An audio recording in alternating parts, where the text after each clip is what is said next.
What's going on, everyone? It's time for another reaction. All right, so what we got for today?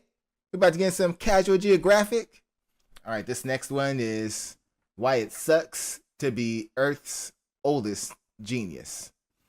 All right, oldest genius. I'm assuming he's talking about octopus or squid or something like that, but especially since we're seeing the water right here. All right, let's check this out. Let's get it. Let's go. No friends, no family, no wife, no life, underlooked, you're chronically cooked, abject, inept, disrespect, and often neglect. For an animal allergic to love... Damn, that was a wild opening. Why you gotta do him like that? Oh, let's get it again. Let's get it again. No friends, no family, no wife, no life, underlooked, you're chronically cooked, abject, inept, disrespect, and often neglect. For an animal allergic... The funny thing is, I seen that clip with the dude getting slapped with the octopus. That was a wild clip. To love, nature sure did consummate their misery. The octopus is a high-functioning, overachieving tentacle slug. I was right, octopus. I had a feeling this was like oldest genius. Yeah. As a mollusk, they have a family reunion more confusing than Nick Cannon's, where they have everything from a venomous anime fighter jet to this thing. Which means the octopus is big. Why'd you have to show the clip? Oh, I was like, please cut away, please cut away. No, he showed the whole thing. I hate that clip. I've seen that before, and I like, oh, not even the imagery of what, you know, what it's suggesting, but just the fact that you bit into something like that, like, ew, it's not even cooked. Ew. Basically an overqualified snail that lost its shell and had to overcompensate. Now they do have a lot going for them. They wouldn't have lasted 300 million years of reverse plot armor otherwise, but call it cosmic calamari the way they get absolutely deep fried by fate. They're built like malicious compliance. Like the boss's brat demanded an octopus and the developer had no choice and did so out of spite. You're gonna learn that the animal sans a skeleton got entirely T-boned by nature. It all starts when they're born. Octopus might just have the worst predator spread of any animal. Anything from cod, sharks, dolphins, stingrays, seals, sea lions, sea birds, sea otters, sea stars, eels, other octopus, and especially humans will all put an octopus out. I was about to say, don't forget humans. Don't forget humans, that calamari. Of order in the name of protein. Dolphins will even tag along stingray hunts to allow the ray's electroreception to lead it to a hiding octopus. Mind you, stingrays are like 2D sharks, and them and dolphins pulling up is like if the Reds and Blues of Los Angeles took the day off to go boo the Clippers. But dolphins don't need help humbling an octopus, as dolphins have been observed tenderizing the underwater 8-foots by repeatedly slamming them. Sea lions got the same playbook, as they'll swim to the surface and also maul the mollusk, serving Suplex City so hard it wakes the ghost of Hulk Hogan. It's how animals with no forks or knives can... Let's go. Oh man. Oh, the jokes. Ah man, I've missed them.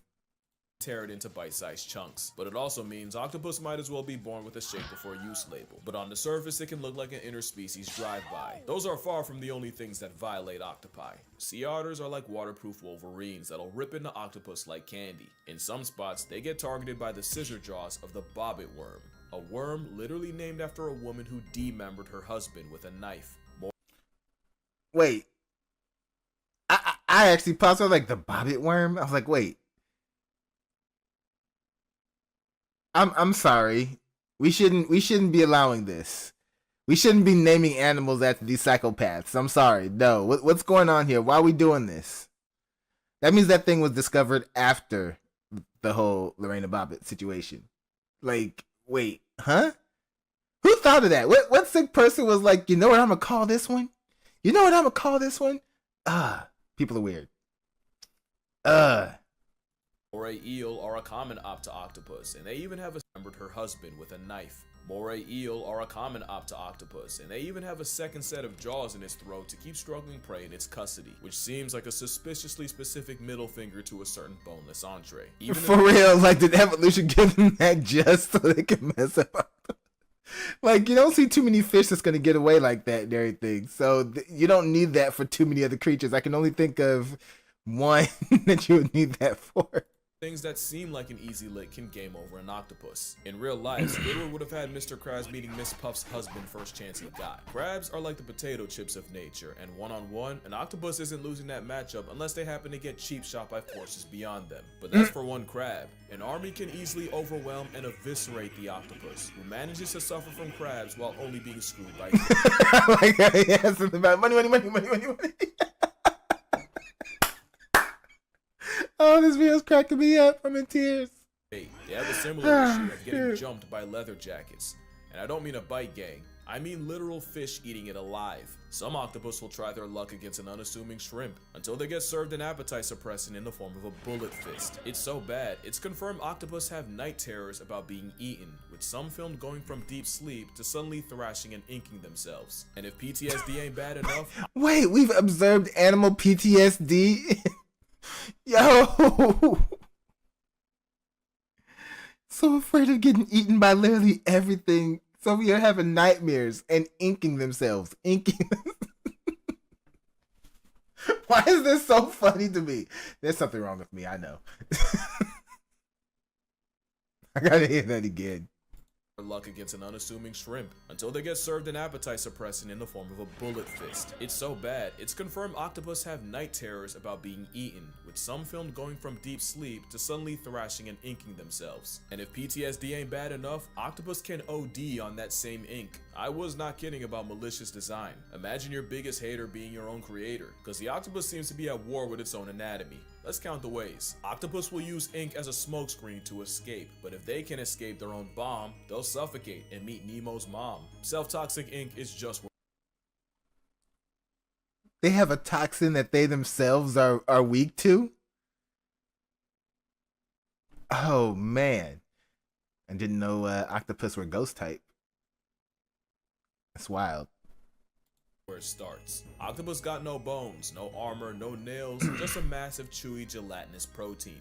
They do have a powerful bird-like beak, but a hitbox that small and a hurtbox the size of Madison Square Garden is deplorable design, and their build means virtually any shot you take is a headshot. Another thing is, octopus have 3 hearts, 1 central and 2 branchial hearts to pump blood to the gills, because apparently 300 million years wasn't enough time to make one cell functioning. And while that's kind of a joke, what isn't is the fact that them swimming fast takes so much energy, the systemic central heart literally stops beating. They count on cardiac arrest to get to where they want to go, meaning an octopus can be swimming for its life. Even at maximum effort, their best attempts are half-hearted. Octopus proved that a lot of us had evolution wrong. It's not survival of the fittest, it's just barely being good enough to keep the wheel going. And if that doesn't prove it, their brain does. Not intelligence, I mean the literal donut that has its esophagus running through it. Octopus risk brain damage every time they eat, and they're always a piece of food too big or too sharp away from factory resetting their entire personality, which is why they have the razor-sharp radula, the answer to a problem they never even asked for. That's not the only thing that can bring on cephalopods. Why are they so messed up? Like, you know, normally you hear all the things that make octopus so superior and everything, but man, they got some killer nerfs. Which is why they have the razor-sharp radula, the answer to a problem they never even asked for. That's not the only thing that can bring on cephalopod CTE. Since octopi can't thermoregulate, sudden changes in temperature can also cause significant brain damage for an animal that lives in the ocean. But remind me to get back to that. But none of that can top the fact that nature gave octopus a built-in self-destruct button. Senescence is the process of deteriorating with age, the withering of functional characteristics in living organisms, basically what kids think turning 30 is. It happens to everyone, but nature chipped Octopoda with a kill switch. It's no secret that making babies is the last thing an octopus will do, as the process seems to give both parties dementia, as they lose all sense of self-preservation. Symptoms of senescence include lack of feeding, skin around the eyes retreating, white lesions forming, and awkward, uncoordinated movements, almost like they have no purpose beyond this point. But some seem to actively crave the sweet release, since captive octopi have been seen trying to rush the process by banging into sides of their tank, tearing off pieces of their own skin, and even getting their tentacles tangled. And it all begins with these two guys. They're small, but they got big plans. Those are optic glands, and they're the double agents that lie dormant between the brain and optic lobe, until they get active, usually around the same time the octopi do, and it's believed this triggers them to produce more steroids and boost cholesterol. Specifically, scientists saw more activity in the genes that produce neurotransmitters called catecholamines, along with steroids that help metabolize cholesterol. What does that all mean to you? Well, catecholamines are hormones like your epinephrine and dopamine, basically the fuel to your fight or flight. And in Octopus, their job is to redirect energy away from eating and, keeping themselves alive and put it all into raising their own. Especially since that same optic gland will also secrete stuff to turn off digestion, which is why they starve to death. Not only that, but neuropeptides are what causes appetite and hunger, and they get turned off too. Yeah, they put the op in optic. It's a gland, but that optic got a lot of nerve. Because in 1977, Brandeis... Okay, that was a good one. That was a good one. That was a super clever joke right there. Oh man, what they not only is everything else taking them out, they're taking themselves out. They just literally focus on raising the next generation and just cut off all sense of survival. All not even trying to get hungry and eat like that. Oh man. That is crazy. Psychologist Jerome Wodinsky removed the optic gland from a mother 2 spot, and the outcome was they abandoned their eggs, continued feeding, and lived longer. It's literal predetermined self-destruction, and it's the worst. Predetermined self-destruction is great. That's exactly what that is. Imagine if, like, I always think, like, what if humans had to deal with that? Imagine if you reach a certain age and then a literal natural part of your body triggers you to just end yourself, basically. Like you just start losing all functions and all will to live. But you're still moving though, because your one will is to go and take care of the next generation, but you're gonna take care of them to death. Your own death. Crazy. Worst kind. The Australian anti-kindness has a similar fate, since males will mate themselves to death, and an increase of steroid hormones in the blood is how the kamikazes can go all out. Those same steroids also nerf the immune system and eventually cause a total body shutdown as they get poisoned by their own supply. But at least when that happens, they've mated with as many females as possible. The octopus is very much one and done. Oh man, all these animals killing themselves for sex. Self-poisoning! Like, imagine that, self-poisoning. Oh, man. So blue balls is a thing in the animal kingdom.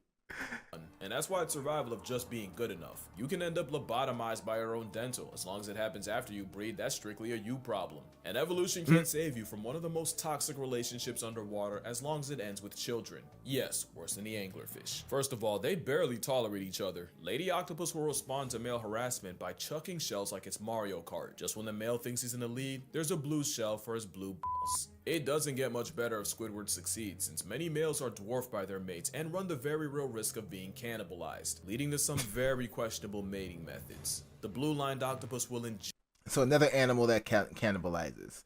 So we got praying mantis, we got spiders, we got a few others there thing, but now squids are on that list too. Man. Males have it rough in other species. Very rough.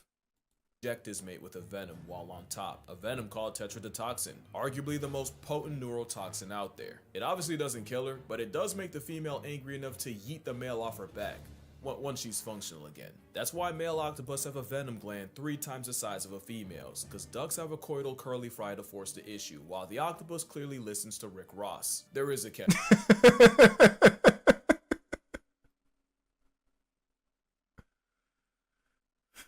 Guidelines won't let me explain, but I'm sure the comments will for me. Yeah, if that's a male, we know exactly what's going on. Oh, man. Let's back that up a little bit. There's a part I wanted him to repeat. Since many males are dwarfed by their mates and run the very real risk of being cannibalized, leading to some very questionable mating methods. The blue-lined octopus will inject his mate with a venom while on top, a venom called tetrodotoxin, arguably the most potent neurotoxin out there. To think what's SA for us is just a means of survival for some other species. It's so wild. It's so wild. Nature is crazy. There. It obviously doesn't kill her, but it does make the female angry enough to yeet the male off her back once she's functional again. That's why male octopus have a venom gland 3 times the size of a female's, because ducks have a coital curly fry to force the issue, while the octopus clearly listens to Rick Ross. There is a catch though. If the male doesn't envenomate her in the exact right spot, she can wake up early, and the best case is he gets some of his arms torn off. Of course, some, like an Argonaut, say screw it, literally, and just hand the female his baby arm and swim away. A physical invitation to go feel yourself. After mating, just hands it off like, you know what, I'm not even trying to fight. It's not even worth it. You know what I'm here for. Here, just take it. Just take it. Take it. This fact is like the most viewed part. the male off her back. Once she's functional again. That's why male octopus have a venom gland 3 times the size of a female's, because ducks have a coital curly fry to force the issue, while the octopus clearly listens to Rick Ross. There is a catch though. If the male doesn't envenomate her in the exact right spot, she can wake up early, and the best case is he gets some of his arms torn off. Of course, some, like an Argonaut, say screw it, literally, and just hand. Bro, imagine in order to get some, you gotta risk getting mutilated and possibly decapitated. Would you still do it? Well, we all know the answer. We all know the answer is yes. We're wired to do it. So we would still. Don't even act like you wouldn't. The female his baby arm and swim away. A physical invitation to go feel yourself. After mating, the male basically waits to buy tickets to a Tupac concert. They go AFK, just a catatonic state where they move like an NPC. Also, post-mating males don't return to their dens. They don't even wait for death at home. They just circle the corner anticipating its arrival in the form of sickness, starvation, or getting turned out by a predator. The mother doesn't get off easier, since she gives up her entire existence the moment the eggs come out. She'll spend all day washing them with her siphon and guarding them, all while not going out to eat once. Mothers will eat their own arms before they leave them alone for a second, and that hunger strike can last years. One deep sea octopus brooded eggs for a total of 53 months, just under 4.5 years. It was by far the longest brooding period of any animal, and she even turned down crabs offered to her by researchers. Like all octopus, once the eggs hatch, the babies swim to the surface and spend their early days drifting the current. And if motherhood doesn't murk her, the she-puss just waits for something like a pack of starfish to put her in her place. That place being past tense. It's the worst outcome of any mother, worse than cheetahs, hyenas, and even the sea louse. The payoff is all the kids she... Wait, so even starfish? So of all the things on this list, they even got to worry about starfish? Man, I'm feeling more sorry for them as this video goes on. Like how? Who's getting murked by starfish?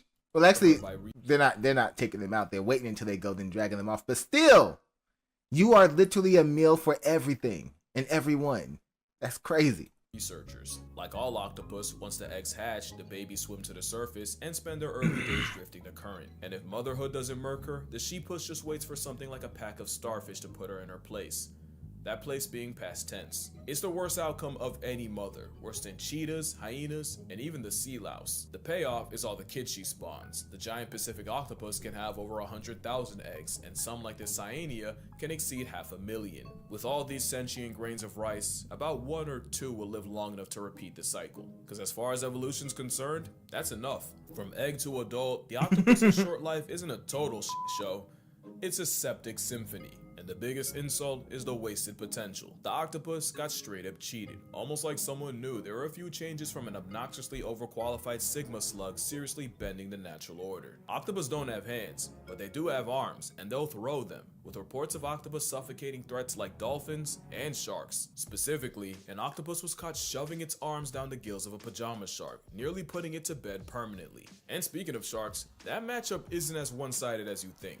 In a Seattle aquarium, one octopus earned himself solitary confinement, and the reason was, staff kept finding the bodies of dead, butchered dogfish sharks all over the tank floor, until cameras caught the neighborhood octopus murking any sharks that were put in the tank with him. Octopus will square up with sea lions with everything they have, and even ship-sinking stellar sea lions can struggle with a vindictive hors d'oeuvre. Even the symbol of America can get it, and there's at least one seagull with octopus in its vocabulary. Not to mention Neptune's hitman has enough awareness of human anatomy to attempt to play hangman. But the octopus's biggest flex is their shape-shifting. Octopus have the ability to change colors, despite being colorblind. It's said that their skin may be sensitive to hues, shadows, and colors around them, and can conform to their environment. Some, like this cyanea, can make hundreds of transformations in a day, but one octopus does this on steroids. The mimic octopus can not only cosplay as other animals, it'll purposely exploit their own fears. If a mimic's getting harassed by some punk-ass damselfish, it'll take the form of a venomous sea crate. And if the block's real hot with predators, the mimic mirrors the biggest threat in the area, a lionfish. But you can have all the tools in the world, it means nothing unless you know how to use them. And few things alive are as nice with the tools as the 8-armed handyman. The coconut octopus got its name because it'll appropriate the shells of the fruit as a travel-sized panic room, pretty much re-equipping the shell that time took away from them. Some will go incognito by using shells to hide in plain sight. They don't always use tools to avoid problems. Some, like the blanket octopus, invite them by stealing Portuguese man-of-war tentacles and practicing ocean open carry. And as predators, some have learned to drill holes and prey in the exact spot needed to neutralize them. They say octopus have the intelligence of a 3-year-old, yet man's moving like a pre-med major, and it's probably because octopus don't have one brain, they have 9. Each arm basically has a mind of its own, meaning 2/3 of its own cognition lies outside its own head, with over 2,000 suckers that all move independently. 8 arms that can independently learn more about the world around them, a cornucopia of consciousness, a borderline hive mind. Y'all forgot about that temperature problem, right? Well, octopus can edit their own RNA based on how hot or cold the water around them is. It's basically a built-in thermostat that protects them from breaking their brains. All that brain power is how a snail's uncle is smart enough to solve problems, and in some cases become one. Some octopus have learned not only when and where crabbers will show up, they'll time it. What was the little caption right there? All that brain power is how a snail's uncle is smart enough to solve problems. You're watching a baby octopus riding a jellyfish. Wow.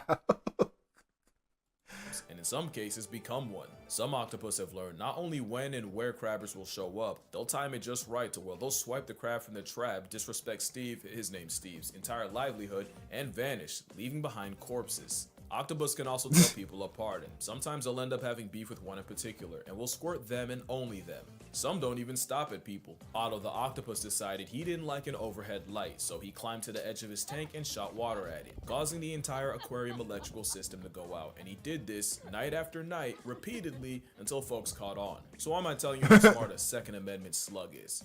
It's cause they could and should be smarter. Most high IQ creatures have 2 things in common. They're social and live in groups, and they live long. And sometimes those 2 things combine to form number 3. They're led by a grandmother. This means not only can they spend years and even decades learning, they can pass it down, building a generational database of knowledge. Octopus get none of that. Every octopus is born an orphan. It's like a video game with no save points, so every time an octopus passes, everything it learned along the way goes with it, so every octopus after it has to start from scratch. Which puts in perspective the insanity of what they accomplished in 2 years, and that's another thing, they only get a couple of years. The intelligence of a 3-year-old just to end their trial to life after 2. If octopus lived longer, lived in groups, and weren't literal deadbeat parents, I'm talking like the Batman kind, it could get scary. That's why I say octopus got screwed. Change 1 or 2 things, the entire food chain might fall. Like imagine if octopus just did the turtle thing and just climbed onto a beach, dropped their eggs, and dipped. And it's not like octopus can't climb out of water. They can breathe through their skin for a short period, and they'll use this ability to take lives on land. So why not create them? Except the soft-bodied cephalopods would probably get put on a shirt before they got far. If only they had like a shell or something to protect them. It's a shame nature never came out with anything like that. And then imagine if octopus worked together. Humboldt squid scare me for the specific fact that they kill in packs, and there has to be at least one human who was jumped to drag to the abyss and hate crime by the Antichrist calamari clan. But aside from violence, imagine what a group of like-minded octopi could do. They might mess around and start a renaissance. In fact, what if I told you it's already started? In 2016, in Jervis Bay off the coast of Australia, scientists found a non-human settlement containing residents Got squids over here finally uniting. Got a colony of gloomy octopus, up to 15 of them, living on dens on top of scallop shells, doing everything from hanging out, communicating, to fighting, procreating, and even evicting particular offenders from their den. It's like an octopus suburb. It's a cephalopod community, and scientists named it Octlantis. And it's not the first. Octopus was discovered in 2009, except Octopus was founded around a huge human-made metal object. And no, they're not actual cities, it's just cute to call them that, but you gotta ask, what are they cooking? One can only pray they don't F around and invent capitalism. Cause the last way octopus by nature isn't actually natural, but it's by humanity. 300 million years of character development just to end up in a glass box is brutal. And thanks to Pretty Privilege, good luck getting the public to care about their mental health the same way they do with cats and dogs, despite arguably being just as smart. And if an octopus can have nightmares and predator PTSD, safe to assume they suffer from being confined to a fishbowl, just like orcas. Except orcas are a lot louder about their displeasure. In fact, there's a really good chance octopus are fully capable of catching feelings and forming attachments. Remember that next time an influencer tries to mukbang one still alive. I guess what I'm trying to say is, octopus deserve way more credit than they get. They're really out of this world. And maybe that's why the world tries so hard to remove them. But yeah, that's gonna do it for this video. Drink water, hug your mother, buy my book, spare a thought for the old octopus. And I'ma see y'all in the next one. It's like it's like Davy Jones. They look like googly eyes. They look like they just painted them on. That's a good time. So some other aerobic team just came before and just left it here. It's like some little kid dropped their toy. Trash. Oh man, some kid dropped their toy. That's cold-blooded. Oh man, so what do you guys' thoughts on octopus? I find it to be interesting. I don't want to deal with them. I don't want to touch one, not a live one. You know, I've had calamari. I've had a couple of like octopus and squid dishes. They're not something that I particularly like. They're not a go-to for me. I like seafood, but you know, I'm like, okay, I'm good on that. But I always thought that they had so many buffs. The fact that they have so many weaknesses is crazy. Oh man, very educational. I never knew about all the weaknesses. And when he started talking about all their strengths, I knew about all of that stuff. But the weaknesses is wild. So many things that get in their way. No wonder that they haven't taken over the world yet. They got a lot of hurdles to work through on their own first. Oh man, but all right, y'all. Y'all know what to do. Go down in the comment section. Let me know what y'all thought about this one. And let me just like to see me react to next. Hit that like button before you go. Share this video with everyone you know. Subscribe if you haven't done so already. And if you really feel like supporting this platform, consider joining our Patreon, or just become a free member on the Patreon so you can check out the music reactions that I put on there that I cannot put on here. All right, y'all. So till next time, take care of yourselves, and I'm out of here.